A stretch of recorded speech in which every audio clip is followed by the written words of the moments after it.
আসসালামু আলাইকুম প্রিয় এইচএসসি পরীক্ষার্থীরা এবং অন্যান্য শিক্ষার্থীরা। আজকে আমি তোমাদের জন্য নিয়ে আসছি কিভাবে মাত্র একটা প্যারাগ্রাফের ফরম্যাট মুখস্থ করে সকল ধরনের প্যারাগ্রাফ লেখা যায়। তো একটু বলে রাখি, এটা হচ্ছে গিয়া ব্যাড সাইড প্যারাগ্রাফ, অর্থাৎ all kinds of social problem. সমাজে যত খারাপ সমস্যা আছে, খারাপ দিক আছে, এই নিয়ে যদি কোনো রকমের প্যারাগ্রাফ আসে, হ্যাঁ, সব প্যারাগ্রাফ তোমরা এই ফরম্যাটটা মুখস্থ করেই লিখতে পারবে। একটু কিছু আমি উদাহরণ দিয়ে দিচ্ছি, দেখো। যে কোপিং অফ দ্য এক্সামিনেশন, অর্থাৎ মানে পরীক্ষায় যে নকল করা, এটা environment pollution, air pollution, terrorism, traffic jam, load shedding, road accident, drug addiction, dangerous smoking, arsenic pollution, bribery অর্থাৎ ঘুষ, হ্যাঁ, child labour, deforestation, acid throwing, corruption, population problem, superstition অর্থাৎ কুসংস্কার। এই ধরনের মানে যে প্যারাগ্রাফগুলো, এই সব প্যারাগ্রাফ এখান থেকে যে কোনো একটা প্যারাগ্রাফ আসলে তোমরা এই প্যারাগ্রাফটা লিখতে পারবে। এছাড়াও এই ধরনের সোশ্যাল সমস্যা বিষয়ক যে কোনো প্যারাগ্রাফ আসলে তোমরা এই প্যারাগ্রাফটা লিখতে পারবে।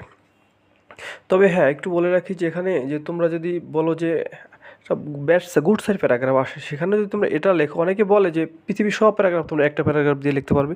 এটা আসলে সঠিক না। তুমি একটা ভালো দিক আসছে, যেমন আসছে প্যাট্রিয়টিজম, দেশপ্রেম, সেখানে তুমি যদি এই প্যারাগ্রাফটা ইউজ করো, অথবা একটা প্যারাগ্রাফ যদি ভালো লেখো খারাপ লেখো, সেখানে কিন্তু তুমি ফুল মার্কস পাবে না, ভালো মার্কস পাবে না।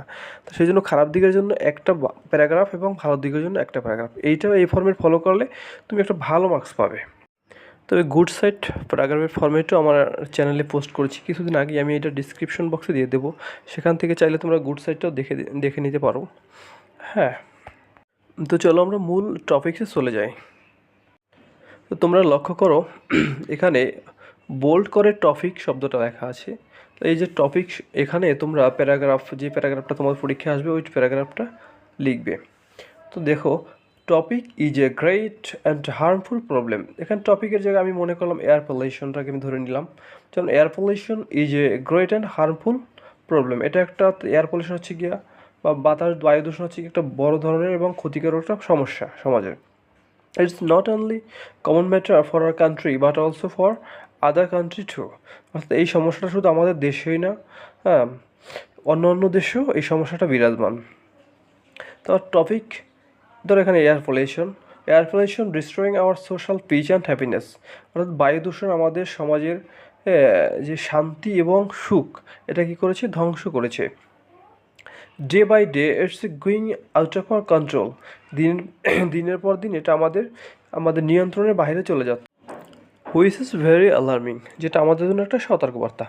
Keeping this problem we can't imagine our peace and happy life. এই সমস্যাটা রেখে সমাজে আমরা কোনোভাবেই একটা শান্তি এবং সুখের জীবন কল্পনা করতে পারি না।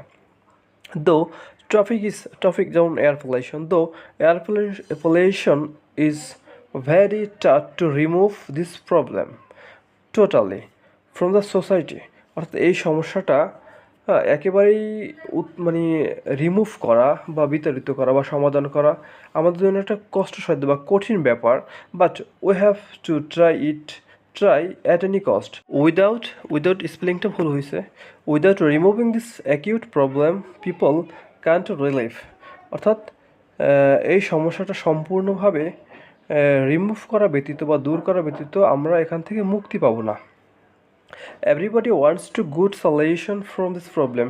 সবাই একটা সুন্দর সমাধান চায় এটার ক্ষেত্রে। Beside government should come forward to overcome this problem. অর্থাৎ পাশাপাশি সরকারের উচিত কাম ফরওয়ার্ড, এগিয়ে আসা, টু ওভারকাম দিস প্রবলেম, এই সমস্যাটা সমাধান করার জন্য। The law enforce agencies should arrest them. প্রশাসনের উচিত এদেরকে অ্যারেস্ট করা। Who are creating this kinds of problem, যারা এই সমস্যাগুলো সৃষ্টি করছে তাদেরকে প্রশাসনের উচিত তাদেরকে অ্যারেস্ট করা। Topic is possible to remove. অর্থাৎ এই সমস্যাটা, ধরো এয়ার পলিউশন ইজ পসিবল, এটা সম্ভব, টু রিমুভ সমাধান করা বা দূর করা, বাই দ্য পাবলিক অ্যাওয়ারনেস, অর্থাৎ সচেতনতার মাধ্যমে এটা এই সমস্যাটা সমাধান করা সম্ভব। So we should be more active. সুতরাং আমাদেরকে সবাইকে কী করতে হবে, we should be more active, আমাদের সবাইকে অ্যাক্টিভ হতে হবে, হ্যাঁ, বা সচেতন হতে হবে, টু গেট বেটার সলিউশন, এটা থেকে একটা সুন্দর সমাধান পাওয়ার জন্য। তো তোমাদের বোঝার সুবিধার্থে আমি অর্থসহ এটা বলে দিলাম যেন তোমাদের কাছে এটা খুব সহজ মনে হয়। আর তোমরা দেখেছো অবশ্যই যে প্যারাগ্রাফটা আমি যতটুকু লিখেছি একটু মানসম্মত ভাবেই লিখেছি। আশা করি এটা তোমরা মানে এভাবেই লিখতে পারলে নির্ভুলভাবে সুন্দর হাতের লেখা ভালো মার্কস পাবে।